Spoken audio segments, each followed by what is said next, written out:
நித்யானந்த ஐயா, இப்போ பொதுவாக எதிர்க்கட்சிகள் வைக்கக்கூடிய குற்றச்சாட்டு இந்தியாவில் ஜனநாயக அமைப்புகள் ஒட்டுமொத்தமாக சீரழிக்கப்படுகிறது. தொடர்ந்து அவங்க இந்த எலெக்ஷனில் வைக்கிறது. இப்போ மதன் பி லோகூர் முக்கியமாக சுப்ரீம் கோர்ட்டுடைய ஓய்வு பெற்ற நீதிபதி என்ன சொல்கிறாருன்னா, அரசியல் அமைப்பு படி தான் தேர்தல் இயந்திரங்களோ அரசியல் அமைப்புக்கு உட்பட்டு தான் இருக்கணும். ஆனால் இப்போ நடந்திருக்கக்கூடிய இந்த கட்டுப்பாடு இது போன்ற விஷயங்கள் அரசின் கட்டுப்பாட்டுக்குள்ளே வரக்கூடாது அப்படின்ட்டு உச்சநீதிமன்றத்தின் மதன் பி லோகூர் சொல்கிறாரு. இதில் மோடி அரசினுடைய செயல்பாடு அவ்வளோ சிறப்பாக இல்லை அப்படின்னு சொல்கிறாரு. தலைமை நீதிபதிக்கு பதில் கேபினெட் அமைச்சரை எப்படி வைத்தது எந்த விதத்தில் சரியாக இருக்கும் அப்படின்னு அவருடைய கருத்து. நீதிபதி டி.கே. ஜோசஃப்டைய கருத்து என்னென்னா, இதெல்லாம் கொஞ்சம் சிந்திக்கக்கூடிய ஒரு முறையாக இருக்குது. தேசத்திற்கு முக்கியமானவர் தலைமை தேர்தல் ஆணையர் அப்படின்னு அவருடைய கருத்தை வச்சுருக்கார். நீங்கள் ஒட்டுமொத்தமாக எதிர்க்கட்சிகள் வைக்கிற குற்றச்சாட்டு எல்லாம் மறுக்க முடியாது. ஏராளமான குற்றச்சாட்டு பாண்டிலிருந்து. இப்போ இந்த செல்வராஜ் ரொம்ப அதாவது ஜனநாயக கடுஞ்சினம் கொண்டு பேசினார். ஜனநாயக அடிப்படையில் அவருடைய சினம் நியாயமானதா? அனைவருக்கும் வணக்கம். டிஎன் சேஷனை நாம் நினைத்து பார்க்க வேண்டும். கண்டிப்பாக. அப்பொழுது ஒரே ஒரு தேர்தல் கமிஷன் தான். ஆமாம், துணையெல்லாம் இல்லை. அப்போது பாரபட்சமோ மற்றதோ பேசப்படவில்லை. அவர் கடுமையான நடவடிக்கைகள் எடுத்தார். தேர்தல் கமிஷனுக்கு என்ன அதிகாரம் இருக்கிறது என்பதை நிரூபித்து காட்டியவர். இப்பொழுது 3 பேர் இருந்தால் ஒரு பக்கமாகிவிடும், ஒருவர் இருந்தால் வராது. கடைசி நேரத்தில் இதுவரை 221 பேர்களை பொறுக்கி எடுக்காமல் அவர் இஷ்டத்திற்கு போடுகிறார்கள் என்றெல்லாம் சொல்கிறார்கள். ஆமாம், யாராக இருந்தாலும் கூட அவருடைய கருத்தை அவர்கள் சொல்வார்கள். நீங்கள் யாரை தேர்ந்தெடுத்தாலும் கூட எல்லாவற்றுக்கும் சீஃப் ஜஸ்டிஸ் வேண்டும் என்று சொன்னால் சீஃப் ஜஸ்டிஸ்க்கு என்று ஒரு தனிப்பட்ட கருத்து இருக்கும்.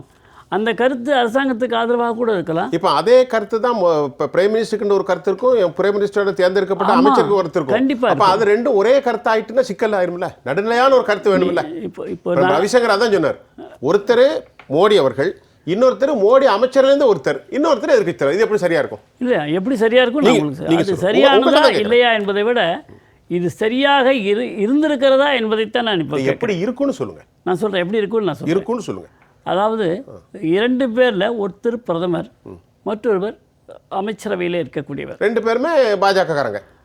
அங்கே அவர்கள் அமைச்சர்கள் இல்லை. 2 பேரும் பாஜக இல்லை, அங்கே கட்சி கிடையாது. 2 பேரும் அமைச்சர்கள். பிரதமர் என்பவர் ஒரு பிரதமர் தான். பிரதமர் கட்சியினுடைய தலைவராக அவர் இங்கே இல்லை, ஆட்சி செய்ய முடியாது. அமைச்சர் தான். அப்போது இந்த 2 பேரும் சரியான திசையில் போவார்கள் என்ற நம்பிக்கை தான் நம்முடைய ஜனநாயகத்தினுடைய ஒரு நம்பிக்கைக்குரியதாக இதுவரை இருந்து கொண்டிருக்கு. அப்படி ஒரு நீதி பரிபாலனை அப்படி இல்லையே. 2 பேருக்கு நான் இப்போ ரவிசங்கர் சார்ட்ட கேட்ட மாதிரி 2 பேருக்கு இடையில சில பிரச்சனைகள் வருதுன்னா மூன்றாவது சமநிலையான ஒருத்தர் without discrimination they find out justice, அதுதான் அவர் சரியாக இருக்கும். அப்படி இருக்கும்போது நீங்கள் பிஜேபின்னு எடுத்துக்கிட வேணாம்.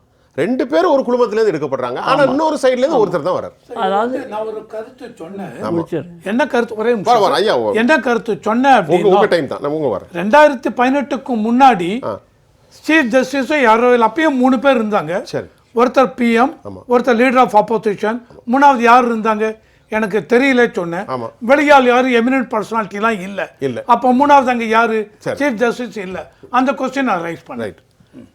இப்போ 3வது ஆள் இப்போ இருக்கக்கூடியவர் யாருன்னா எதிர்கட்சி தலைவர். இப்போ எதிர்கட்சி தலைவர் அங்கீகரிக்கப்பட்டவர் இல்லை, ஆனாலும் எதிர்கட்சியில் ஒரு ஆள், ஒரு பிரதிநிதி. அப்போது இவர்கள் அந்த எதிர்கட்சி பிரதிநிதி இந்த கூட்டங்களிலே கலந்து கொள்வது கிடையாது. எந்த கூட்டங்களில்? தேர்தல் கமிஷன் கூட்டங்களிலே கலந்து கொள்வது கிடையாது. ஏனென்றால் அறிக்கையாக விட்டுவிட்டார்கள். இந்த 2 பேர் எடுக்கின்ற முடிவு தான் அவர்கள் தீர்மானிப்பார்கள். நான் சொல்லி என்ன பயன் என்று சொல்லி அவர் அறிக்கையை விட்டு தான் கலந்து கொள்வது கிடையாது. காங்கிரஸினுடைய தலைவர் எதிர்கட்சியில் இருக்கக்கூடிய ஆதித்ய ரஞ்சன் சௌத்ரி. ஆமாம், நீங்கள் பேரியா XYZ யார் வேணா வச்சுக்கோங்க. அவர் தானே ஆப்போசிட் லீடர். ஆமாம், அவர் தான் வரணும். அவர் தான் சொல்றாரு உட்கார வச்சுட்டு 222 பேர் லிஸ்ட்டை கொடுத்தாங்க, நான் படிக்கவே முடியல. அதான் அதனால இப்போ நான் என்ன ஜனநாயக அமைப்பிலையோ எந்த அமைப்பில் நீங்கள் எடுத்துக்கொண்டு 3வது நபர் என்று சொல்லக்கூடிய சௌத்ரி என்று நீங்கள் குறிப்பிட்டீர்களோ, காங்கிரஸ் கட்சியினுடைய பாராளுமன்ற குழு தலைவர் என்று சொன்னீர்கள். அவர் இந்த கூட்டத்தில் கலந்து கொள்வது கிடையாது. எதற்கு என்று அவர் காரணம் சொன்னது, வெளியிலே சொன்ன காரணம் என்னவென்று சொன்னால், நான் சொல்லி அங்கே ஒன்றும் நடக்கப் போவது கிடையாது என்று சொல்லி. ஆனால் முறையாக ஒரு கூட்டத்தில் ஒரு உறுப்பினராக தேர்ந்தெடுக்கப்பட்டால் தனக்கு இதில் அதிருப்தி இருக்குமானால் நிச்சயமாக ஒரு டிசன்ட் நோட் என்று சொல்வார்கள். கண்டிப்பாக எனக்கு இதில் எதிர்ப்பு இருக்கிறது, எனக்கு இதில் உடன்பாடு கிடையாது என்ற ஒரு குறிப்பை அதில் பதிவு செய்யலாம். அந்த பதிவு செய்வதற்கான வாய்ப்பை கூட இவர்கள் வேண்டாம் என்று ஒதுக்கி இருக்கிறார்கள் என்று சொன்னால் பழி சொல்வதற்காகவும் புழுதிவாரி இறைப்பதற்காகவும் தான் இந்த குழுவை மக்கள் மத்தியிலே தவறாக காட்சிப்படுத்த வேண்டும் என்பதற்காகத்தான் இப்படி செய்திருக்கிறார் என்ற குற்றச்சாட்டை நான் காங்கிரஸ் கட்சியின் மீது வைக்கிறேன். எதிர்க்கட்சிகள் மேலே. ஆமாம், அது காங்கிரஸினுடைய தலைவராக இருக்கிறதுனால காங்கிரஸ் கட்சியின் மீது வைக்கிறேன். பிறகு இப்போ எப்படிப்பட்ட அராஜகம் என்ன ஏது? செல்வராஜ், காரை செல்வராஜ் காரமான செல்வராஜ் ஆகிட்டார்.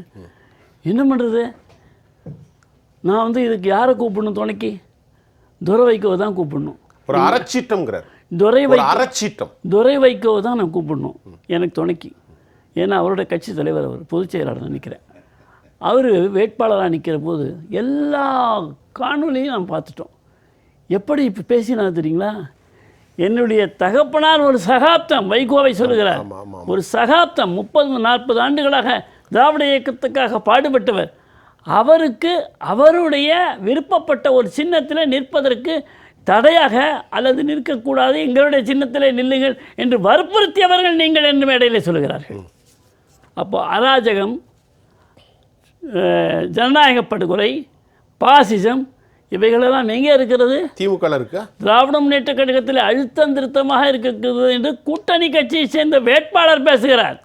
இதை விட பெரிதாக நான் எதையும் சொல்ல வேண்டும் என்று விரும்புகிறேன். கேட்போம். அவர் யார்கிட்ட நீங்கள் கேட்டாலும் உள்ளது அதை மாற்றி அவர் பேச முடியாது. புரியுதுங்களா? அது அவர் அதிகபட்சம் என்ன சொல்லலாம்? அது உட்கட்சியில் நம்முடைய தொண்டர்கள் மத்தியிலே பேசியது என்று. அதுக்கு திமுக பதில் சொல்லியிருக்கேன். தொண்டர்கள் மத்தியில் அதுக்கு பதில் சொல்ல வேண்டிய அவசியம் இருக்குது. அதனால் இவர்களுடைய நோக்கம் திராவிட முன்னேற்ற கழகம் பாசிச ஆட்சியை இங்கே நடத்தி கொண்டிருக்கிறது. கட்சியும் பாசிசம், அணியும் பாசிசம். இப்படி இருந்து கொண்டு மோடி அவர்கள் இவ்வளவு பேசுவதற்கு வாய்ப்பு கொடுத்திருக்கக்கூடிய இந்த ஜனநாயக சூழலிலே இங்கு ஜனநாயகம் கழுத்து நெரிக்கப்படுகிறது என்று நாம் பேசுகிறோமே, இது மனசாட்சிக்கு சரியாகப்படுமா? நித்யானந்த சார், இப்போ அதே கேள்வியை தான் அவங்க கேட்குறாங்க. உங்கள் மனசாட்சிக்கு சரியாக இருக்கான்னு கேட்குறாங்க. எல்லாரையும் பிடிச்சி உள்ளே போடுறீங்க.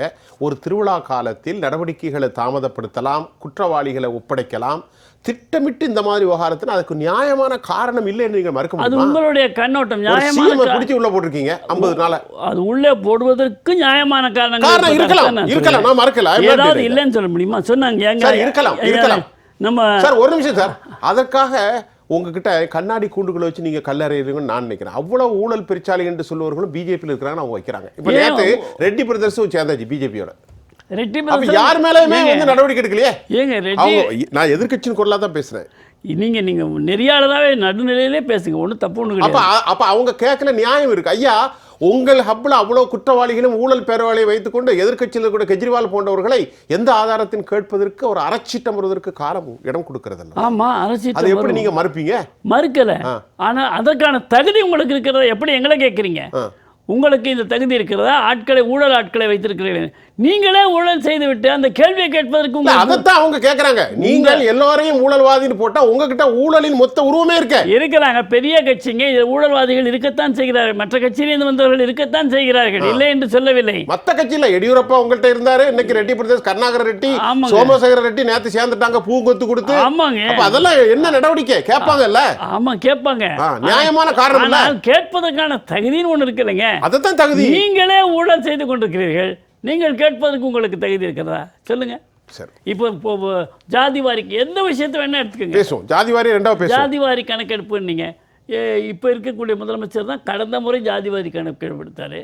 வெளியிட்டாரா? வெளியிடல. சரி, இப்போ ஒரிசா நம்முடைய பீகார் முதல்வர் வெளியிட்டாரு.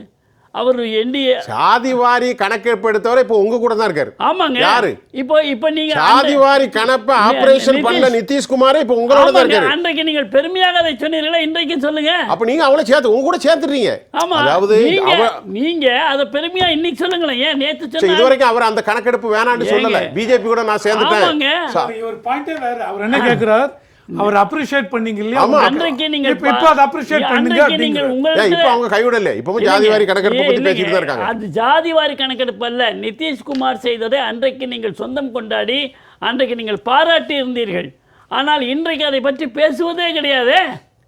ஏன் பாஜகவுடன் இருக்கிறார்கள்? ஆக நீங்கள் யார் பாரபட்சம் பார்க்கிறார்கள்? நான் வரிசையா ஒரே வரையிலே மக்களுக்கு எந்த அளவுக்கு புரியும் தெரியாது. சுருக்கமாக நிமிஷம் தான் நீங்க சொல்லிடலாம். வேகமா சொல்லுங்க, நான் குறுக்கிட மாட்டேன். பிரதம மந்திரிக்கு பிரச்சாரம் செய்வதற்காக அவருடைய தொகுதிக்கு கடைசி நாள் வரை நேரம் கொடுத்திருக்கிறார்கள். முதல் குற்றச்சாட்டு. வாரணாசி. ஆமாம், முடிஞ்சது. தேர்தல் என்றைக்கு வரும்? 5 ஆண்டுகளுக்கு ஒரு முறை வரும். இந்த மாதத்தில் கண்டிப்பாக தேர்தல் வந்தாக வேண்டும். உங்களை பிரச்சாரம் செய்யக்கூடாது என்று தடுத்து நிறுத்தியது யார்? தேதி மட்டுமா தடுத்து நிறுத்தும்?